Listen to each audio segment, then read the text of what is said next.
আসসালামু আলাইকুম রহমতুল্লাহি বারাকাতুহু। কেমন আছো বন্ধুরা? আশা করি আল্লাহর রহমতে অনেক ভালো আছো। একটা প্রশ্ন করি, তুমি কি কখনো এমন পরিস্থিতিতে পড়েছো যেখানে তুমি যাকে সবচেয়ে বেশি বিশ্বাস করেছিলে সেই একদিন তোমার জীবনে সবচেয়ে বড় চ্যালেঞ্জ হয়ে দাঁড়ায়?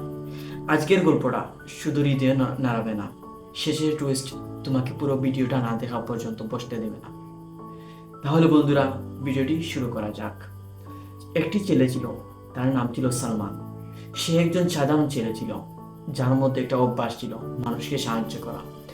একদিন রাতে রাস্তার পাশে একটি দুর্ঘটনা হলো।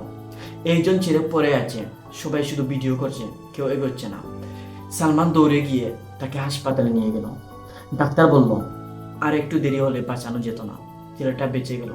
কয়েকদিন পর সে এসে বলল, ভাই, আপনি আমার জীবন বাঁচিয়েছেন, আমি কখনো ভুলবো না। সালমান হেসে বলল, মানুষ হিসাবে এটা আমার কর্তব্য। হঠাৎ একদিন সালমানের দরজা কড়া ধাক্কা খুলতেই দেখা যায় সেই ছেলেটা, কিন্তু আজ তার চোখে অন্যরকম দৃষ্টি। সে ভিতরে ঢুকে দরজা বন্ধ করে দেয়। ভাই, আজ আমি আপনাকে একটি সত্য কথা বলতে এসেছি। সত্য? সালমান সালমান অবাক, কি সত্য কথা? ছেলেটা ধীরে বলল, সেদিন যে দুর্ঘটনা ঘটেছিল ওটা দুর্ঘটনা ছিল না, আমি নিজেই করেছি। একটি বড় অপরাধ থেকে পালাচ্ছিলাম। সালমান স্তব্ধ, কিসের কিসের থেকে? ছেলেটা বলল, আমি যদি বেঁচে যেতাম না তাহলে ধরা পড়তাম। আপনি ছাড়া কেউ জানতো না আপনি আমাকে বাঁচালেন, এবং একমাত্র আপনি আমাকে চিনতে পারতেন।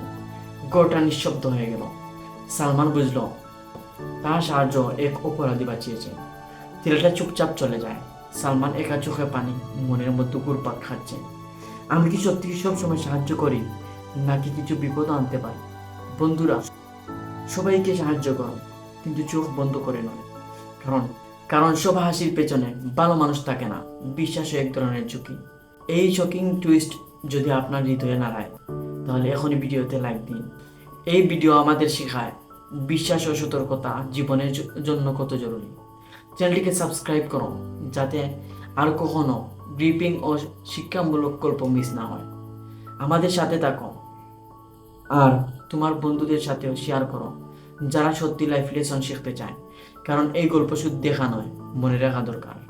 ধন্যবাদ, দেখা হবে পরের ভিডিওতে।